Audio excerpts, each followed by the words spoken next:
আসসালামু আলাইকুম। আমরা আসলে সুবিধাবাদী মুসলমান। কেন বললাম কথাটা জানেন? ইসলামে কখনোই বলেনি যে নারী চাকরি করতে পারবে না, নারী কাজ করতে পারবে না। বলা হয়েছে শালীনতা বজায় রেখে নারী কাজ করতে হবে। কিন্তু আমরা এত সুবিধাবাদী, এই কথার প্রেক্ষিতে, এই কথার মানে কোন জায়গাটা এটা কথা বলা হয়েছে, আমরা সেটাকে ব্যাখ্যা সঠিকভাবে না দিয়ে আমরা কি করছি, অ্যামালগেট করে ফেলছি সব।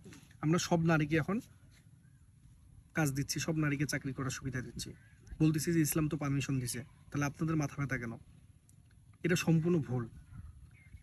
এটা বলার কারণ, আজকে এইটা বিষয়টা শেয়ার করার কারণ, আমি তার আগে ক্ষমা চাচ্ছি, কারণ আমি কোনো এই বিষয়ে কোনো পণ্ডিত না। তারপরও আমার নিজের জ্ঞানের আলোকে আমি যতটুকু বুঝছি, যতটুকু জানছি, গবেষণা করছি, তার ভিত্তিতে আমি কিছু কথা বলতে যাচ্ছি, যেটা না বললে নয়। ইসলামে বলা হয়েছে যে অসহায় নারী যারা, যে নারী অসহায়, যদি স্বামী পরিত্যক্তা হয়, তারপর মনে করেন বিধবা নারী, এদেরকে মাস্ট বি কাজ দিতে হবে।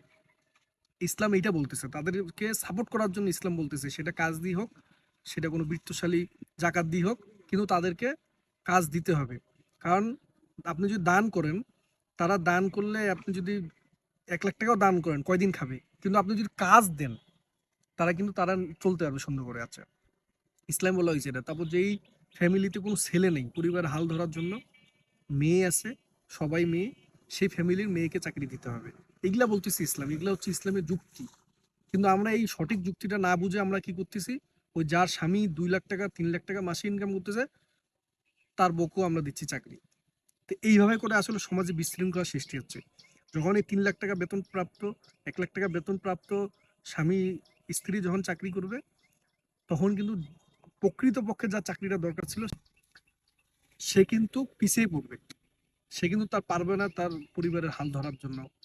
তো এরকম আমরা আসলে সবকিছু এমালগেট করে ফেলছি। আমরা আসলে সঠিক ইসলামের যে যুক্তি, যে প্রমাণ, আমরা সেটাকে পিছনে রেখে, মানে সেটাকে উপেক্ষা করে আমরা কি নিজের যুক্তিতে আমরা চলতেছি আমরা আসলে।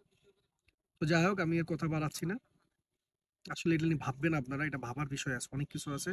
আসলে আমরা হচ্ছে সুবিধাবাদী মুসলমান। আমরা পুরা ব্যাখ্যা না জানে, পুরা বিস্তারিত না বুঝে, যুক্তি প্রমাণ না বুঝে, আমরা আমরা শুধু একটা অনুমোদিত অনুমোদন আছে, এটা নিয়ে আমরা মনে করেন এমালগেট করে ফেলছি সবাই।